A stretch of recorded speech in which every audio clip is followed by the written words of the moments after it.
फिर से कैसे हो गया यार? अभी तो ड्रेसिंग बदला था इसका। दिन में क्या सिर्फ यही करते बैठूं क्या यार? और कुछ काम नहीं है क्या मुझे? So what you just heard was one of the few things that I used to be really furious as when I was a houseman as well as when I was a registrar. So whenever I would come to my post-operative rounds in the PNC or the gynae ward, I would often see those dressings would be all soaked, and not just any other dressings, but the dressings of abdominal drains.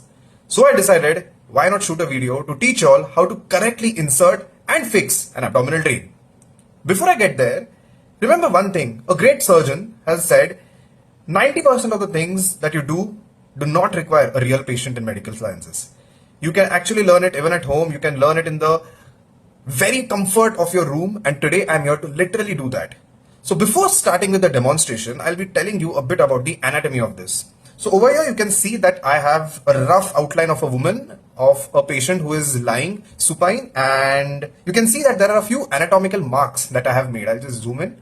So over here, now you can see that over here I have my pubic symphysis. Above that I have my phalansteal incision. It can even be a vertical midline incision, that is absolutely fine. My three important anatomical landmarks also include umbilicus, the ASIS, and of course the pubic symphysis over here. Now this is what is visible from the outside, and while I'm closing the wound, I can see these things, or at least I can feel them. What I cannot see is now going to be the rectus muscle. So for that rectus muscle, before I close the incision, I can literally evert the skin. I can see where is it ending. Now, what is absolutely not seen is this very important vessel that you can see over here. And this vessel is the inferior epigastric vessel. Now, the whole point of inserting a drain safely is to avoid injuring this vessel. In fact, even in laparoscopy, while inserting all the trocas, you have to make sure that you do not injure this vessel, because this lies just lateral and beneath the rectus abdominis muscle. And if it bleeds, it can lead to a huge rectus muscle hematoma. Superficially, just on the lateral edges of this phalansteal incision, I also have the superficial epigastric, but if it bleeds, it can be immediately secured, and we get to know about it immediately because you can see the bleeding on the subcutaneous level. But you will not be able to see this bleeding until it has formed a huge hematoma, and that can be a fatal complication. So you have to avoid that. So the best way to know that is when you draw an imaginary line between the umbilicus and ASIS, this vessel runs approximately alongside that. So you have to know that from the midline, around 4 to 8 centimeters lateral to that, you are going to have this vessel. So I have to insert my port where I have marked a cross over here, which is around 3 to 4 centimeters above and lateral to my phalansteal incision. And the port will then be lateral to the vessel as well. Make sure that you do not insert your port from the wound, because that can lead to a permanent fistula formation, or it can even lead to contamination, infection, and improper wound healing. In fact, that can lead to wound dehiscence, and you do not want wound dehiscence. So now, how do I insert it in a very good way? Now this is something that you all can do in your room as well, and I would want you to do it. So what I have with me is a model that I have made. Now this model is nothing but just a plastic bottle, and I have kept a wiping cloth on it to mimic the abdominal layers. Now remember that it can either be an intraperitoneal drain, or it can be a subcutaneous drain. A subcutaneous drain, or what we also call as a flat drain, or the JP drain, Jackson flat drain, or an intraperitoneal drain that you insert regularly. For fixing both of them, the technique remains absolutely the same. Now I shall teach you how to go ahead with the technique. So now coming to the technique of insertion, the first thing that you'll be needing when inserting a drain is of course a drain. It can be either a flat drain or what we also call as a Jackson Pratt JP drain, which you insert usually in between flat layers like your subcutaneous tissue, or between your rectus sheath and rectus muscle. It is more so for draining whatever little oozing of blood that you may have. The other and the more important one that you need to know is your intraperitoneal drain. The size that I use is 28 or 32. It is going to be used if there has been any doubt of any oozing of blood that might happen inside, although you shouldn't be closing such patients. You should be ensuring hemostasis. But if there has been a doubt, if you've done a major surgery like placenta accreta, hysterectomy has been done, cesarean hysterectomy, then in that scenario you should be inserting.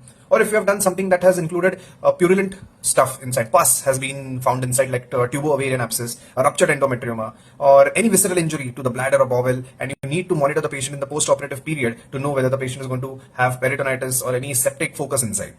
So these are few of the major indications. Also, if your patient is having renal or hepatic dysfunction, they might have ascites. So to drain that ascites, to remove all the ascitic fluid, you will need a drain. So a usual drain has two ends. The first end is going to be one end which is going to have multiple holes in it. These holes exist for a reason, because this major hole might get blocked by thick pus or blood clots, whereas these holes will still stay open, patent, and they'll keep draining the fluid inside. The other drain, or the other end of the drain, is the one that comes out and is going to be attached to the collection bag. Apart from this, what else do you need? You need a long artery forceps. The artery forceps can be curved or straight, it's fine, it should be long. Right now I'm using a shorter one because for this specimen a short one was sufficient. You'll require a tooth forceps, and lastly your needle holder. Now regarding the needle holder and the needle that I'm going to be using or the suture that I'm going to be using, ideally I should be using Ethylon 20 or Ethylon number 1 or Proline or PDS. But because I had a spare Vicryl with me right now, I didn't want to waste any other suture, so I'm using this. For abdominal drain, which is slightly thicker, the tubing is slightly thicker, I prefer to use Ethylon number 1. For the JP drain, I prefer to use Ethylon 20. Of course, you can have your own preferences. Now before inserting, I need to understand what to do and how do I insert. So this is my financial incision. At the point that I mentioned before, I've already made a stab incision. Now imagine this to be my scalpel. Now this scalpel has to be inserted at an angle of exactly 90 degree to the abdominal wall. See, it is exactly 90. Why is it important? Because all your abdominal layers, all these abdominal layers, which will include your skin, your subcutaneous tissue, your rectus sheath, your rectus muscle, your fascia transversalis, your peritoneum, all these layers are going to act as a single valve, which will prevent the leakage of fluid inside out and soaking your dressing. If you insert it in an oblique way like this or like this or like this, then that valve effect is going to be lost and all the layers are going to be oblique onto each other. That will lead to leakage and an unstable drain. Also, it will give rise to a lot of pain to the patient because the peritoneum is going to be irritated. So make sure that you're inserting a stab incision, a number 11 knife like this directly inside. Of course, you'll be doing it under visualization from this incision side. Before you have closed it, you'll be seeing inside. Before even closing the peritoneum, in fact, you do not close the peritoneum before inserting an abdominal drain. So you'll be seeing inside under visualization. You're going to make that stab incision over here. And once that stab incision has been made, there are two ways of inserting a drain. The first method will involve me taking the long artery forceps, going in and putting it out like this. Once this end has come out, I'll be taking the drain, the hold end, the one that is going to have multiple holes and that goes into the pouch of Douglas. I'll be opening it, I'll be trapping it like this, and then with a circular motion, I'm going to pull it out. Once I pull it out like this, you see, I'm going to let it go. I'm going to pull this end, I'm going to place it in the pouch of Douglas, and I'm going to fix this end. The other method, which is the lesser preferred method, can also be I hold the non-hold end, the end that does not have any holes. I'll be holding it like this and I'll be pushing it from inside out like this. Then I'll be leaving this and from outside I'll be pulling it. This is another way of doing it. So these are the two major ways in which you can insert a drain. Whenever you're inserting the JP drain, it already has a sharp end, so you can directly poke the skin from inside out and bring the sharp end out and then cut off the sharp end. Once this has been inserted, now comes the part where I'll be fixing it. See that over here a bit of a hole has been created which can lead to leakage and soakage of the wound dressing. Now how to prevent that is going to be the next important step. Now to fix it, I have to remember that this bottom has to be sealed. Now what they also call as a Chinese finger technique or something, there are various ways and various names to it. This is the technique that I'm going to be showing you, which I'm comfortable with, and in my 6 years of experience of drain insertion, I've never had any issues with leakage. So what I do is, I will be fixing this with a box suture. This area will be fixed with a box suture. So how do I do it? I go from here, I come out from here. Then I do not have to, by the way, include all the layers. I only have to use the skin to obliterate. Then from the other side, I'm going to be going again and I'm going to be coming out. You see that I have come out. Now, I'll be leaving a certain amount of thread on the shorter side as well. And then I'm going to be tying this.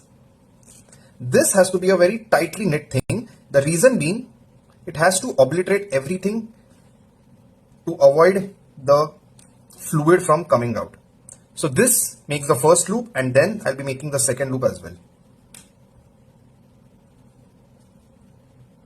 This made the second loop and finally the last two sutures. Done. Now this has sealed my base and this will not let it leak. Now the next important step. This is still very unstable. How to fix that? Now I'll either ask my assistant to hold this or I'll just let it be. And you see this point where I've taken this suture? So exactly opposite it, 180 degree to it, on this end, I'll be taking the first suture. That can be a single suture. This has been taken. Then I'll go back again at 180 degrees to this suture and I'll be taking one suture over there. This was my suture over here. Now coming to this side, I'll be taking yet another suture over here. Similarly, I go there, I take another suture. This way, I'll do this 4 to 5 times. And finally, once that 4 to 5 times has been done, I'll come onto my side and then I will fix this up. So I'll be fixing this last suture over here. Make sure that you're good taking hand knots with both your hands. Although I find it a bit fancy of a thing, you can still be okay using your instrument. It is good to show off to your seniors, especially if you're a resident, to show that you have been practicing your knots in your room. So once this has been done, I'll be cutting this off and now I'll be showing you next how to seal this area with a butterfly dressing. Now to do the dressing, which will be done in the form of a butterfly dressing, I'll be needing two such cutouts of Dynaplast. We call them Y-shaped cutouts or Y-shaped dressing, you can call it. The first thing that I'll do is, from this one end, I'll be putting this suture over here, like this. You see, I have placed it over here. Now from one side, I'll be pulling it like this and like this. You saw? This is how I have put the dressing from one side. Then I'll be taking and doing the same from the other side. I'll be taking another Y-shaped dressing. I'll be putting it over here and then going on the other side, placing it like this. And this will ensure that my drain has been completely obliterated and nothing should leak out from it, and you don't even have to change it. Ideally, once this is done, once your patient's output from the drain has reduced significantly, by significantly, I intend to say anything less than 25 to 30 ml per day. A lot of people, a lot of clinicians also follow the criteria of a drop of more than 50% over 2 consecutive days, which means if on day 1 it was 200 ml over the next 24 hours, on day 2 if it was less than 100 ml, and on day 3 it is less than 50 ml. So basically it is less than 50% on 2 consecutive days, then you can remove it. Although there is no particular guideline for this, ideally by day 3 or 4 of the surgery you have to remove it, because remember, this can also give rise to biofilm formation, and this can also be one of the areas which will lead to hospital acquired intraperitoneal infections. So you do not want to introduce new infections and all because of the drain, and you have to remove once the function of draining the pelvis has been done. Of course, if before the drain output reduces, in fact, if it increases, or if you start seeing blood in it, if you start seeing excessive fluid of which creatinine test being done and it shows a higher ratio of creatinine, or if there is pus that is coming out from it and the pus is increasing, or if the patient is highly hemodynamically unstable, or if the patient is getting recurrent fever spikes, in that scenario, you might need to consider a re-laparotomy so that the drain is only an indicator of what is going inside, and you may have to open the abdomen again and check what the problem is. So that is it about drain fixation and technique to avoid spillage. I hope you all liked this video. If you liked it, do comment drain on the comment section, and I'll send you a quick handout, an infographic that will help you to see it. Whenever you have to go for a drain insertion, just go through it, just see it once. That's just a single picture. You will be able to remember everything that I've taught in this video. Keep watching Conceptual OBGYN and I'll be back with more such sessions.